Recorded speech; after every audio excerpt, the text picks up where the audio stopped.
All right, good morning, everybody. So we'll go ahead and get started here. I'm not going to be able to walk around too much today. I forgot my microphone, so I'm going to have to use the built-in mic on the computer and so that people can hear. Before we get started today on our review, I want to go over a couple of questions from the exam.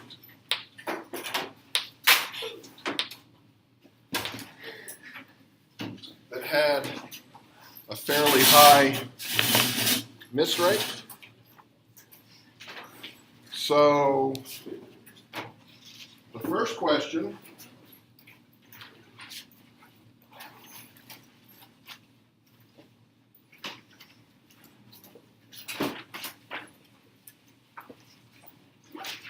was this transformation.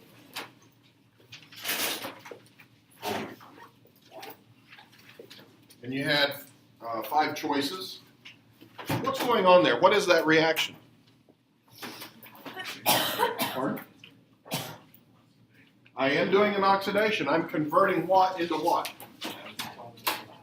I'm converting a methyl ketone into a carboxylic acid. Right? That's the haloform reaction. Just about all of the reagents that I put on there were oxidants except for the last one, but you had to pick the right oxidant. And so the correct answer here was D, sodium hydroxide and iodine in excess. So that goes to the haloform reaction. Question 1.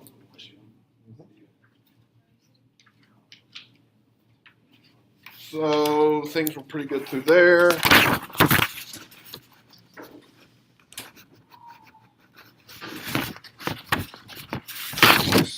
That went pretty good. That went well.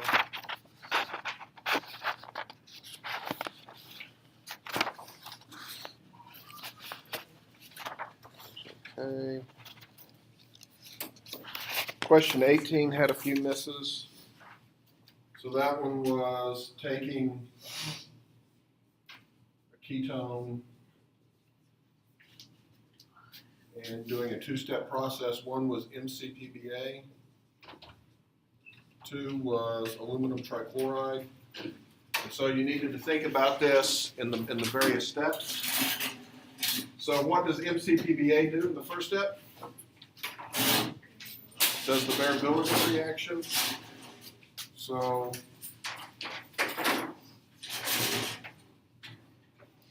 you get that ester. And then what happens in the second step? The freeze rearrangement, right? And so this is going to come off, and it can either be ortho or para, but I've got a group on the para position, right? So it's going to give me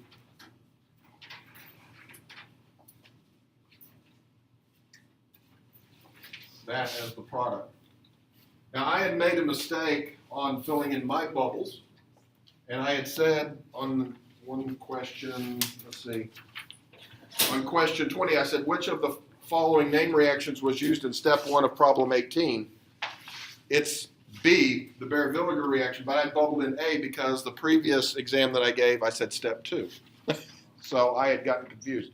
So what I've done is just given everybody 3.5 additional points on the offset. So I told you there was 9 points offset, now there's 12.5 points offset, so that's taken into account. 12. A half makes a difference. Especially when the other get 0.5 on the credit. For the most part, we did pretty well there. The last one, where we had some minor difficulties, was question 28. So it says a student places 0.1 moles of sodium acetate and 0.1 moles of acetic acid and dilutes it to a liter. What would be the pH of the solution? Well, what you needed to recognize was that you've got an acid and the salt of the acid, which is the anion. So this is the Henderson-Hasselbalch equation. We know that pH is equal to pKa plus the log of the conjugate base divided by the acid. right? And so I have 0.1 moles of this, I have 0.1 moles of that. That's going to fall out to 1, which log of 1 is 0. So I know that pH is equal to pKa. And now you're asking, well, you didn't give me the pKa value. I did. It's acetic acid. What's the pKa range of a typical carboxylic acid? Somewhere between 4 and 5. Right? And if you look at the answers, A was 6.2, that's too high. B was 9.9, way too high. C, 2.5, way too low. D, 4.7, just right. And E is 1.0, right? So you didn't need to know the actual value if you knew your pKa ranges given the solutions that I had.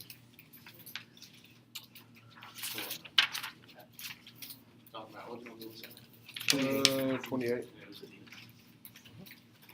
And then 30, which of the following name reactions is not used to prepare carbon-carbon bond, single or double? A, Wittig reaction. No, that makes a carbon-carbon double bond. B, Claisen condensation. No, that makes carbon-carbon bonds.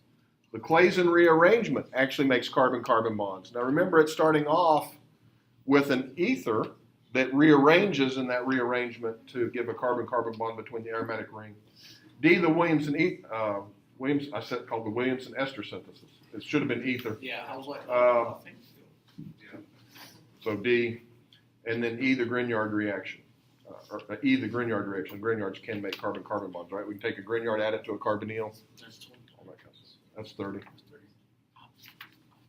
So, Yeah, I had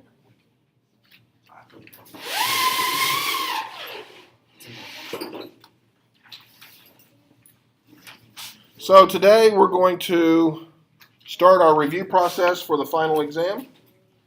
And I want to start off by saying everything that you think you know about the final exam is wrong. I danced. I started studying the study book, and I feel like you are wrong. Nope. It's just as hard as I thought It is not hard at all. Will be the easiest test you have. It's just over 2 semesters. It only really focuses on your basic concepts. It really does. You're not going to have anything on there that's extremely long, like 5-step synthesis like I've given you. Not going to be there. You're not going to have to draw any structures. They're all going to be given to you. You're going to be able to use your model kit if you need it.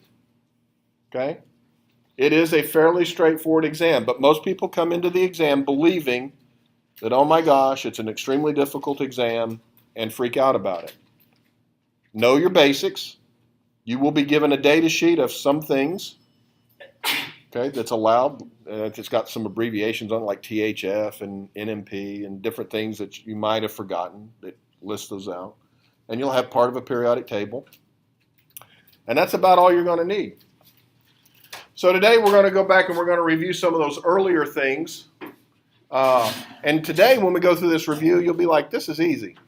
Because we've been doing it every time we've met in class, okay, at this point. 255 stuff now is really like the back of your hand. It really should be.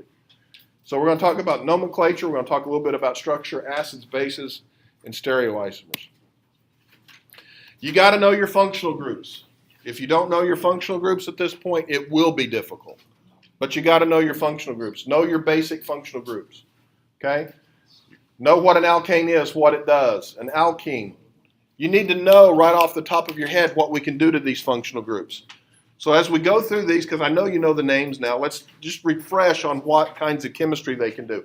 Alkanes, what kind of chemistry?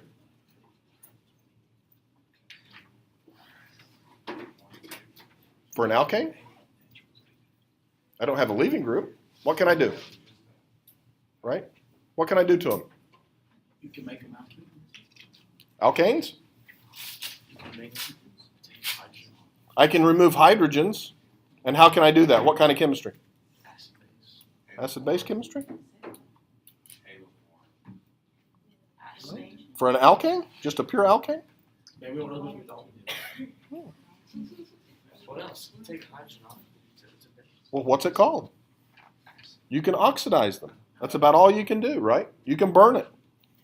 You can do free radical chemistry. We can remove hydrogens by free radical chemistry. But that's about it. You can't do SN1, you can't do SN2. There's no leaving groups, right? There's really not much of a functional group on an alkane. What can we do to alkenes? Anything. No, we can't do anything. Oh, I mean, a lot of stuff. We can do a lot of stuff, but what general kind of things can we do to it? We can add to them, right? We can add things across the carbon-carbon double bond. You can reduce them by adding hydrogen across them. You can add halogen across them. You can add water across them. You can add alcohols across them, all those things. But it's largely addition chemistry, right? How about alkynes? Similar thing, just make it do it more. Similar things, just doing it twice, right? With the exception of the addition of water. Remember, when we add water, you get an enol, and that tautomerizes to a ketone or an aldehyde. Other than that, it pretty much so does everything that an alkene does, just twice, right? Aromatic compounds. What can we do to aromatic compounds? EAS. That's exactly right. We can add halogen. We can add or replace a hydrogen with a halogen. We can make carbon-carbon bonds, ketones, that kind of thing pretty easily, right? Can we do SNAR chemistry on an aromatic compound? Not one like this, but if we have things like nitro groups or CF3 groups, strong electron withdrawing groups, yes, we can, right, if we have a leaving group. Okay. What about alkyl halides? Now we get into the substitution chemistry, right? Now we can do SN1, we can do SN2. If it's a primary alkyl halide, it likes to do SN2. If it's a tertiary alkyl halide, it likes to do SN1. If it's a secondary alkyl halide, it can do both, right? So we also know that when it's fluorine, we really can't do much substitution chemistry because fluoride's not a good leaving group. But chloride, bromide, and iodide are, right? And what do we know about the trend as we go down the table? Better leaving group. Iodide is the best in that group, right? Bromine, next best. Chlorine's okay. Fluorine, not good at all. Alcohols. What can we do with alcohols? We can oxidize them to carboxylic acids, aldehydes. What else can we do? We can reduce them. How did we reduce them? Well, that would be oxidation. Taking an alcohol to an aldehyde would be oxidation. We can make them by reduction. I think that's what you're thinking, right? What else can we do? Can we convert them into good leaving groups? We can protonate them, make them good leaving groups. We can convert them into tosylates, mesylates, make those good leaving groups. We can eliminate water from them, dehydrate them, and make what? Alkenes. Yep. We can do all that kind of stuff with alcohols. Ethers. What kinds of things can we do to ethers? Are they highly reactive? They're not highly reactive, but we can do some stuff with them. Remember, they will react with strong acids. You can cleave ethers with strong acids to make alkyl halides. So if you take an ether and react it with HBr, for example, you'll get alkyl bromides from it, and it'll spit out water. Amines, what can we do with amines?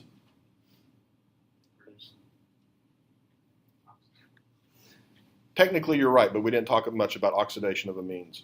Okay? Can't really reduce them either. They're in a highly reduced state already.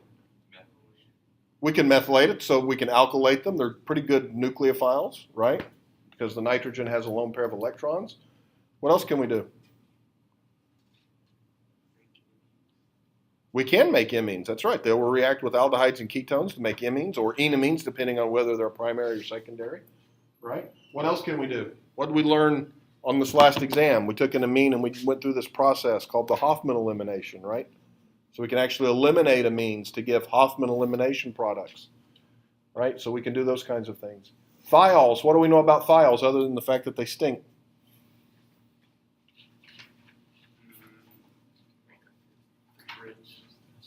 We can make disulfide bonds with them out of, if we have them in protein or in proteins, absolutely. So if we have two cysteine residues, they can come together and form disulfide bonds. The sulfur atom is also a really good nucleophile, right? So we can react them with electrophiles and make sulfur carbon bonds and things like that pretty easily. Sulfides, we didn't really spend a whole lot of time talking about sulfides, but they do chemistry fairly similar to ethers. Aldehydes, what can we do to aldehydes? Many things. Give me an example. You can convert them to an acyl. Aldehydes? No. You can add. I can add stuff to them, right? So I can add what kind of stuff? Nucleophiles or electrophiles? That's right. So these are electrophiles. So nucleophiles will attack them. Grignards will react with aldehydes to make alcohols. What type of alcohol? Yeah. We can react them with cyanide and make cyanohydrins. We can react them with amines and make imines or enamines, depending on the type of amine. All those things we talked about. And those are just additions to the carbonyl carbon, right? We can also do stuff at the alpha carbon. We can convert them into enols and enolates and actually use them as nucleophiles and things like the aldol reaction, right? For example. Ketones, basically the same type of chemistry, right? What's more reactive, an aldehyde or a ketone? Aldehyde. Aldehyde is more reactive, at least as an electrophile, because it only has one R group, right? Carboxylic acids. Now, Aubrey, what can we do to carboxylic acids? We can make them into acyl chlorides. What reagent would we use for that? Thionyl and there's others. Or the PCl5, PCl3, SOCl2. SOCl2 was my favorite one. We can convert carboxylic acids into esters using what reaction? That you did in lab. Fischer esterification, right? We can do Fischer esterification and make esters. We can take carboxylic acids and we can make them into amides by going through an acid chloride, right? And we can make primary, secondary, or tertiary amides. And then, of course, the acid chlorides. You need to know these functional groups and what you can do to them, just like that. Memorize it if that's what you need to do. You should know this at the point. You may not remember all the reagents, but if you're given a problem where you've got an aldehyde with what you've determined to be a nucleophile, you know what type of chemistry it's going to do, and then you can use process of elimination if you don't know exactly the right answer, right, to kind of figure out what the probable answers are.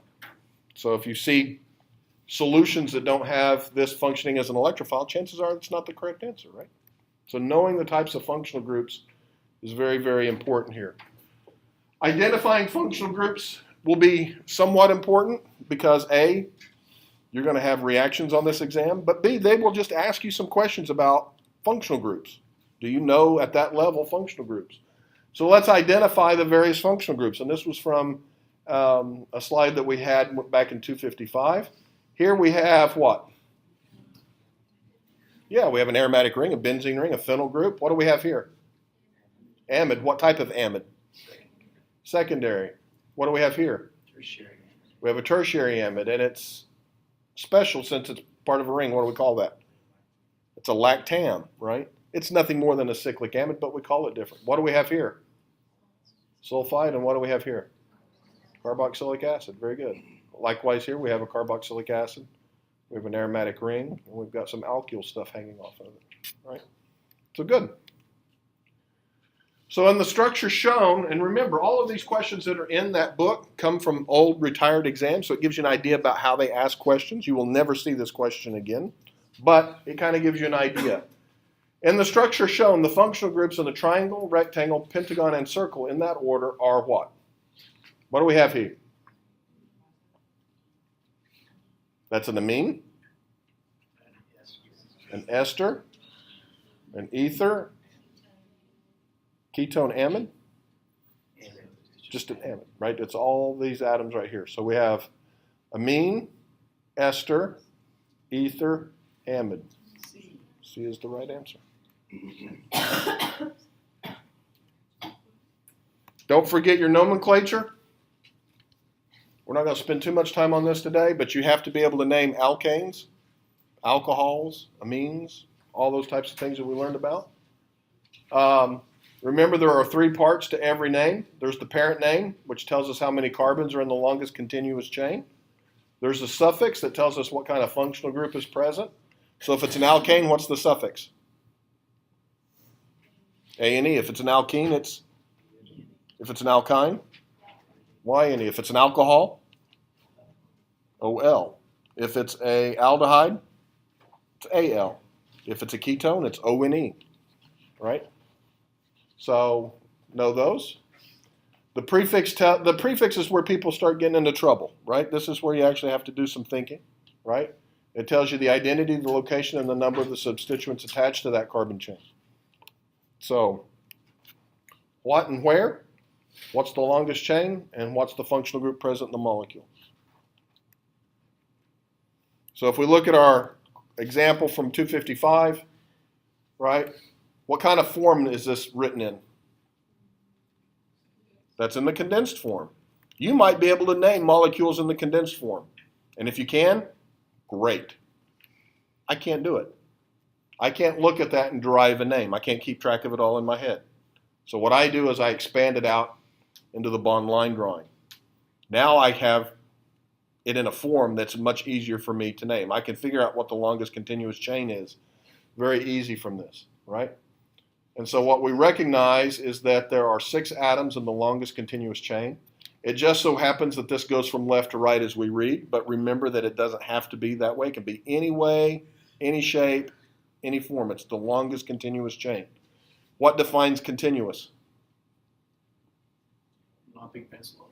That's right. If I start at my point and I trace through it, I never lift my pencil off the page. If I have to lift my pencil off the page to go to the next atom, it's not a continuous chain, right? Now we recognize that there are 2 ways we can number this. We can number this from left to right or from right to left. And what's the rule? The substituents have the lowest number. We're looking for the lowest number on the substituents, absolutely. And so if we name these, so if we use the green naming, it comes out to be 3-ethyl 5-methyl-hexane.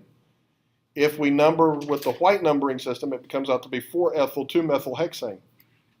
Which one's correct? The bottom one, right? And why is it correct? Because it's got the smallest number. 4 is larger than 3. But 2 is smaller than all of them. So? This has to, alphabetical can come into it, but here it has to do with the first point of branching. So remember, we have our first point of branching rule here. We have the first branch at 2. Here we would have the first branch at 3. So the fact that we have that first point of branching will guarantee the lowest numbering. So that's that first point of branching rule that we talked about. What is the correct name for this compound? When looking at these types of problems, eliminate. Find the longest continuous chain first and eliminate. Because if you don't have the longest continuous chain in the name, it can't be the correct name no matter what else. So how many is in the longest chain here? 8. 1, 2, 3, 4, 5, 6, 7, 8. So we know that we've got some type of octane. So it can't be B. It can't be A. You just went from a 1 in 4 chance to a 50-50. Start putting money on the table, right? So it can either be 2,2,7 trimethyl octane or 1-tert-butyl 4 isopropyl octane. That's not IUPAC because this is part of the longest chain. That's not a tert-butyl group because this is the longest chain. It is 1, 2, 3, 4, 5, 6, 7, 8, 2, 2, 7 trimethyl octane is the correct name here. And you'll have a couple of these types of questions. And if you can just remember, count the longest chain, you can eliminate probably about half of them. What's the IUPAC name for this compound?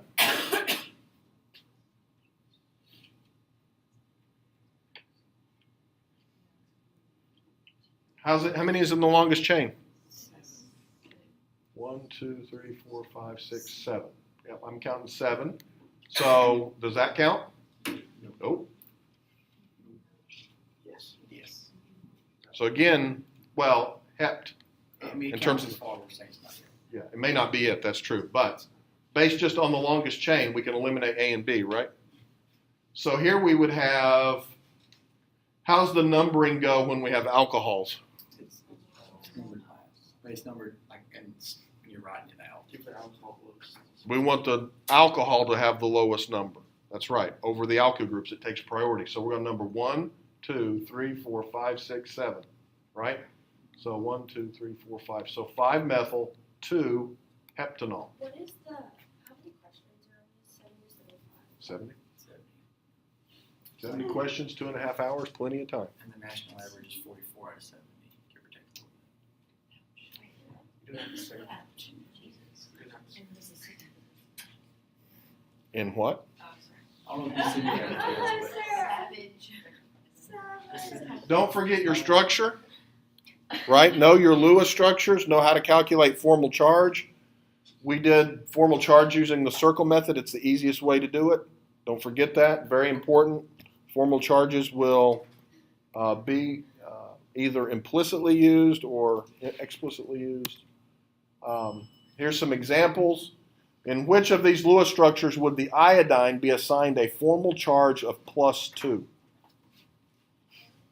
Don't guess this type of problem. You will be given a scratch sheet of paper. Work it out. You cannot write on the exam because we have to reuse them. If you do write on the exam, just to let you know, you will be charged for the exam.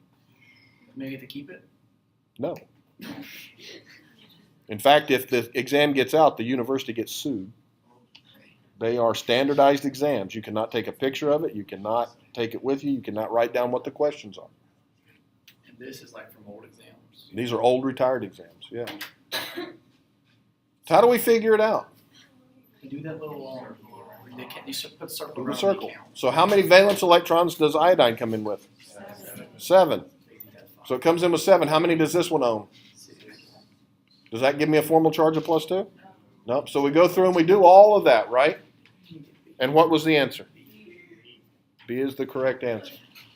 So if I look at that and I circle it, it comes in with 7. It now owns 1, 2, 3, 4, 5. 7 minus 5 is always +2.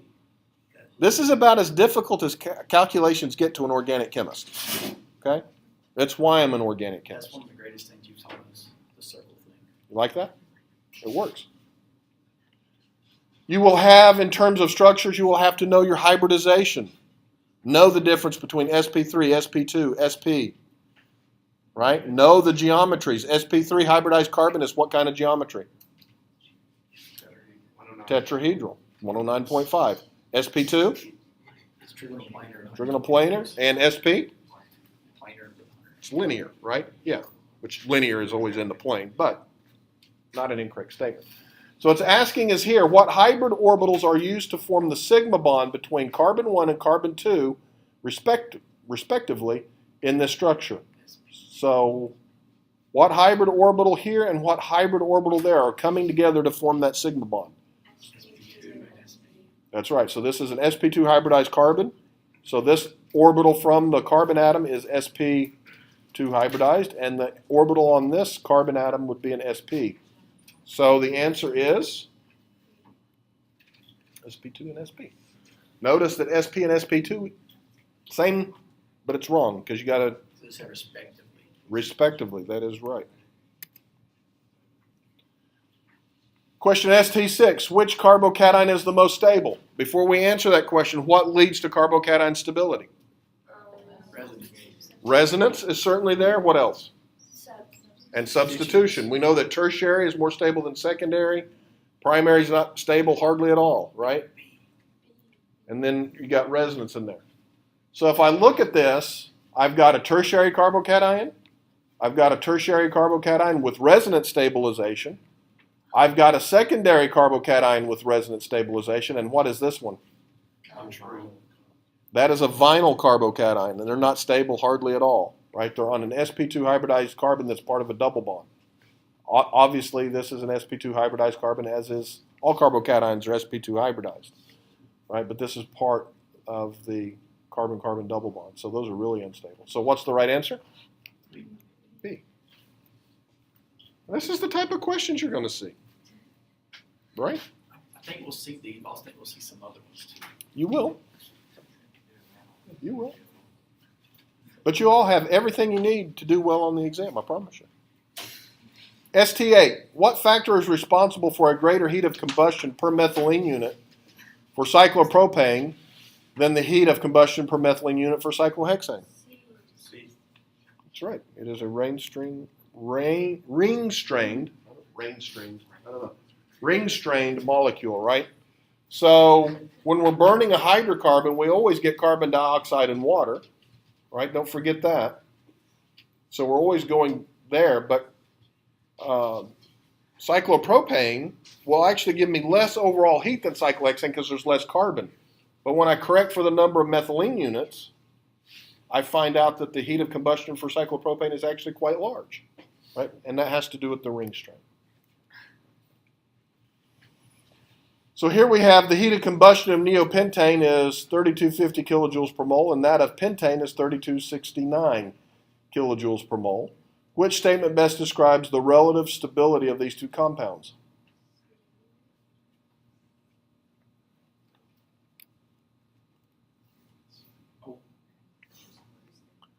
These are, how would you describe these with respect to one another?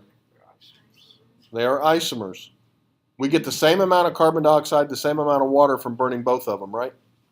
But this one is actually lower in energy. This is more stable, so we get less heat out of burning neopentane than we get out of burning just regular old N-pentane.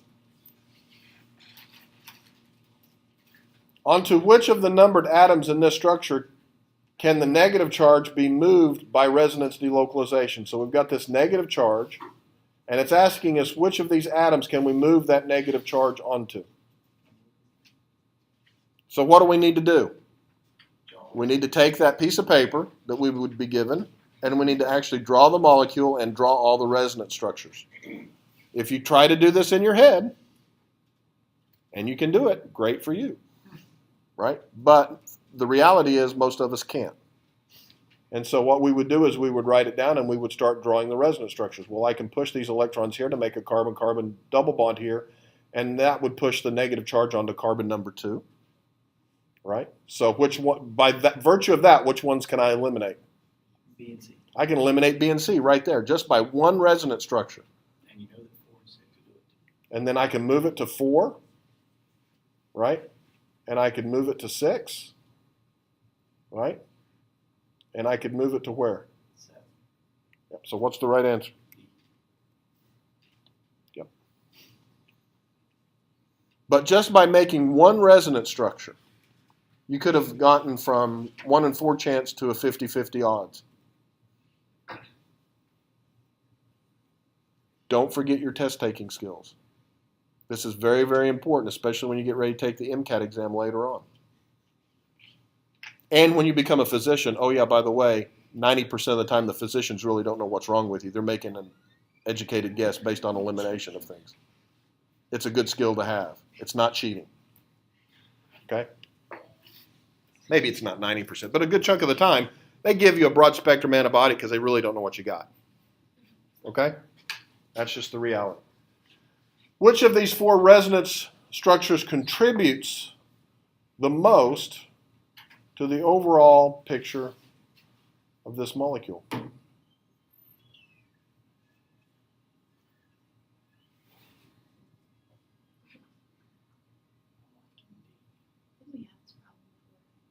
You did?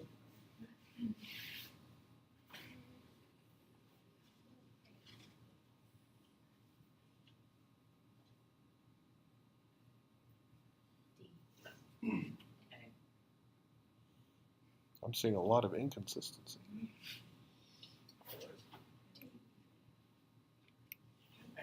It is A. Why is A better than D? D doesn't have all the seven atomic charges. This is not an invalid resonance structure, but I don't have an octet for carbon. Here, everything has an octet, and I have the charges on the atoms that are more electronegative or electropositive, respectively, to hold on to the respective charges. Assuming that all are planar, which of these would be considered aromatic? What's the rules? 4n plus 2 is Huckel's rule. And n has to be? N has to be a 0, 1, 2, 3. Yep, so an integer. Okay. What else do we have to have? Has to be cyclic, has to be planar, has to be conjugated. and it has to be completely conjugated. They're all cyclic conjugated and not planar. What's the rule about being conjugated, but when it has like the plus or minus, like it has the plus charges? Like that sometimes some aromatic compounds can still be considered conjugated if they have like a. Well, it's because they have an orbital that's still in conjugation. Just the charge is a result of just formal charges, right? So you're thinking like cyclopropenyl cation. Yeah. It's aromatic because it's planar, it's cyclic, and it is completely conjugated. There's a p orbital on every atom. Okay. So I can draw resonance structures all throughout it. So which one was the correct answer here? It is D, right? It satisfies Huckel's rule. These others won't satisfy Huckel's rule, and some of them would actually be anti-aromatic. Acids and bases, very, very important part of what you're going to be doing. In fact, the last several chapters that we've been going through have been nothing more than acid-base chemistry. That's why I kept saying I really have nothing new to teach you here other than a name reaction, right? Because it's a Lewis base functioning as a nucleophile to react with a Lewis acid, which is an electrophile, right? And so here, don't forget Lewis acids and Lewis bases. An electron pair acceptor, we call them electrophiles, but they are technically Lewis acids. And nucleophiles are electron pair donors. They are Lewis bases. And don't forget the rule. All nucleophiles are Lewis bases, but not all Lewis bases are nucleophiles. So remember that there are some Lewis bases that are just not nucleophilic. And the common one is tert-butoxide, right? Like potassium tert-butoxide. It's a good base. It will abstract a proton, but it will not do SN2 chemistry very, very well because it's very big and bulky. So which of these species would act best as a Lewis acid? It is B. A is not because it has a negative charge. That would be like an electron pair donor. C is a free radical. Free radicals are single electron donors, so they are not, by definition, Lewis acids or Lewis bases. Okay, for the purposes of this class anyway, there's another layer of Lewis acid, Lewis base theory where you can actually apply that. And then D, is that a Lewis acid? Technically, yes. Right? Because the C-F bond is very polar, right? But it's not a very good leaving group, so it doesn't really want to accept a pair of electrons from anything, right? You could say, well, that carbon is partially positive and should want to accept a pair of electrons. The answer to that is yes, but fluoride's not a good leaving group. And the only way for it to accept a pair of electrons is if fluoride is a good leaving group. So here, this carbon functions as a Lewis acid. The nucleophile attacks and breaks the weak pi bond, right? Because the fluoride anion is very, very small, and you have that negative charge over a very small surface, right? And it just doesn't stabilize that negative charge. So it wants to really highly order solvent around it to stabilize it, which is not a very thermodynamically friendly thing to do. Interestingly enough, this won't be on the exam, but interestingly enough, if you put all of these reactions in the gas phase and take solvent out of the equation, fluoride is the best leaving group because it's electronegative.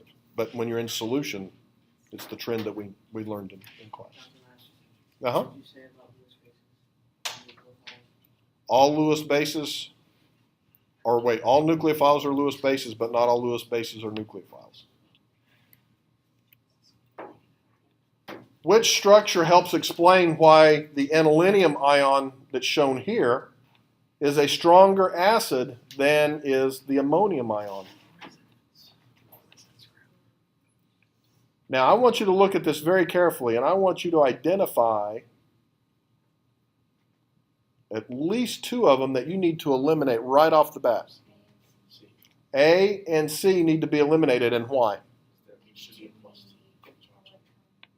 Well, you're not wrong, but nitrogen can have no more than how many bonds? 4. It's in the second period, right? Well, but it can't. That's violating the octet rule, right? So these two violate the octet rule. They're just nonsense. So it comes down to either B or D.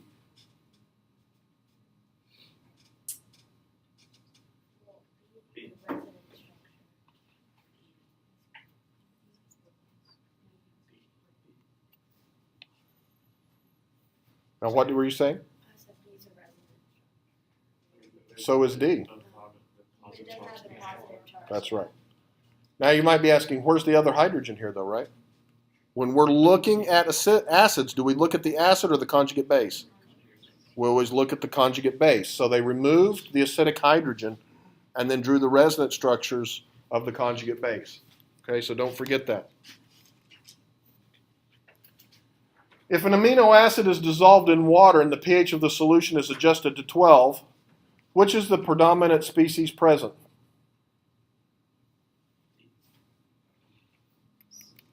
It's D. At pH 12, we're not going to have NH3+, right? That's going to be neutral, because the pK of an amine like this is much lower than 12, so it's going to be deprotonated. Okay, so you're going to have a negative charge on that overall amino acid. What is the order of strength, acid strength, from strongest acid to weakest acid?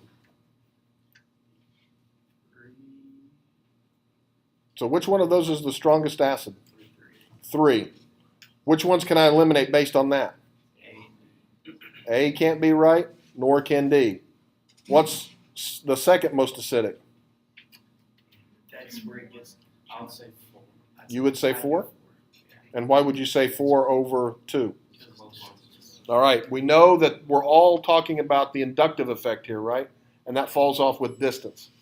And so once I do that, I know that C has to be the right answer. That's one of those you could argue about a little bit. You can argue, but you have to remember that chlorine, yes, it's not as electronegative as fluorine, but it's pretty close. Yeah. It's like 3.5 versus 4. And so as we get further and further away, right, we know that the inductive effect falls off very quickly with distance.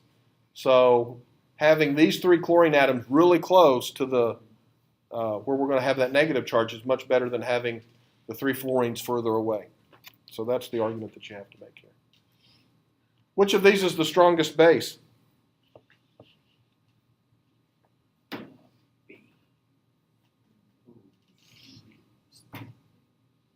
It's which one?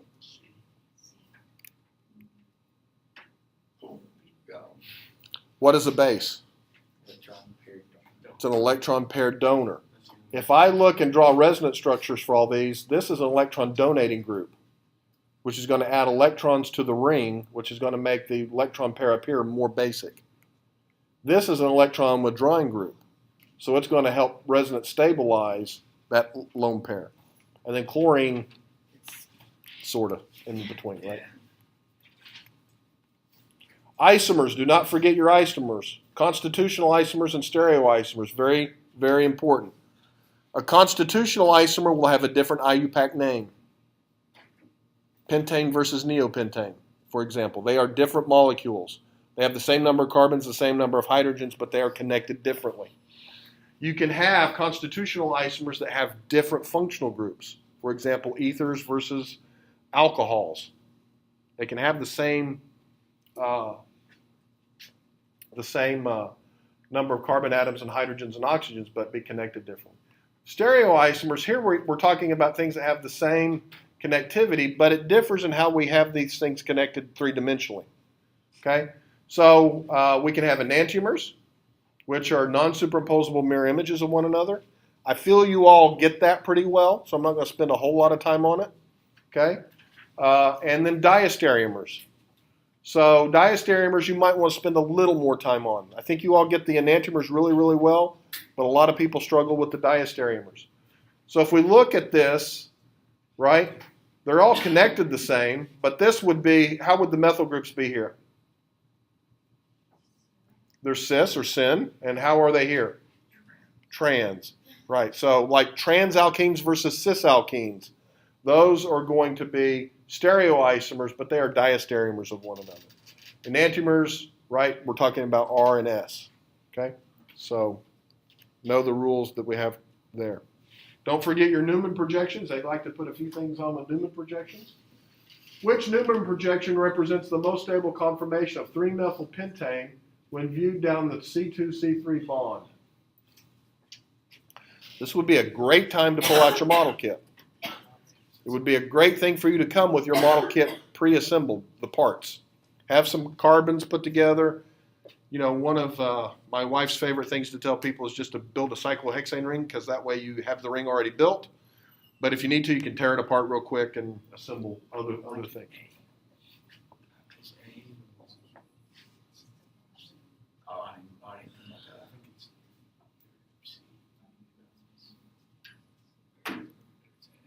It is A. A is the correct one. And so, if you look at it on this carbon, what's the big group? The CH3. If you look on the back carbon, what's the big group?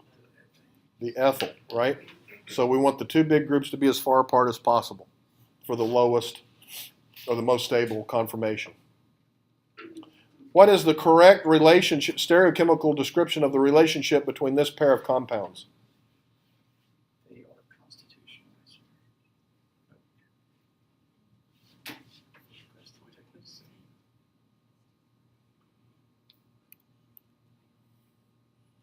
Are they identical?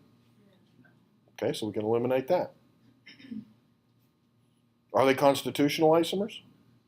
So we can eliminate that. Things look kind of connected the same in both of them, right? So it's either going to be C or D now. What is it? It's actually C. If you take this molecule and you turn it around, so if you imagine there's an axis running through it right here, and if I rotate it, you'll see that there's the mirror plane. Okay? So it's very difficult to do in your mind. So it's a good idea to build models of things like this. Even if you build just a partial model, you don't always have to build the whole thing. Partial models can get you a long way. What would be the stereochemical classification of the major product from this reaction? So this reaction is going to give me what? What's going to be the product? It's Markovnikov addition of HBr across a carbon-carbon double bond, right? What's Markovnikov addition mean? It means that hydrogen is going to add to the carbon that has the most hydrogen. Right? And then the Br is just going to add to the other. Very good.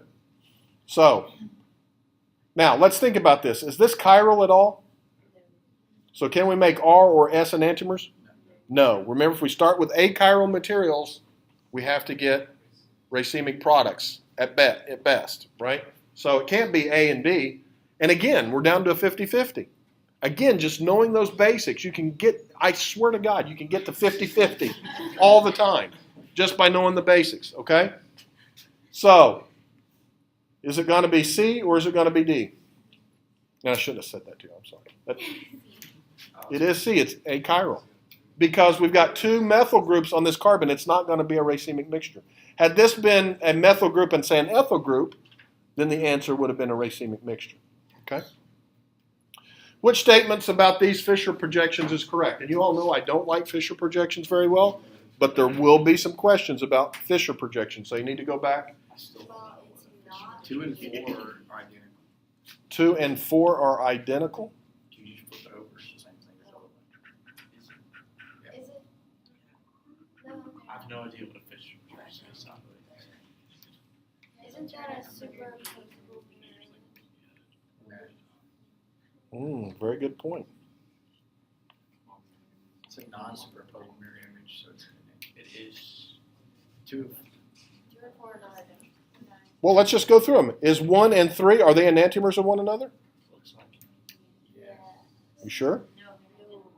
This is a meso compound, right? They're not identical. So meso compounds are not chiral, are they? So that can't be the right answer. 2 is a meso isomer? No. 1 and 2 are diastereomers? 1 and 2 are actually diastereomers to one another. So that's the correct answer. 2 and 4 are actually not identical. They are enantiomers to one another. I didn't know which was right, but I gave the other 3 wrong. No final quiz. Thank God. We are done for the day. Oh, wait, hold it. I've got a couple of exams left to hand back. You haven't picked it up already? Matthew, with me.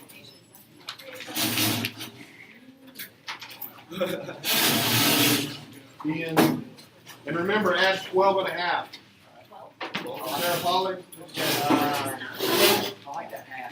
Bring that mezcal, that three.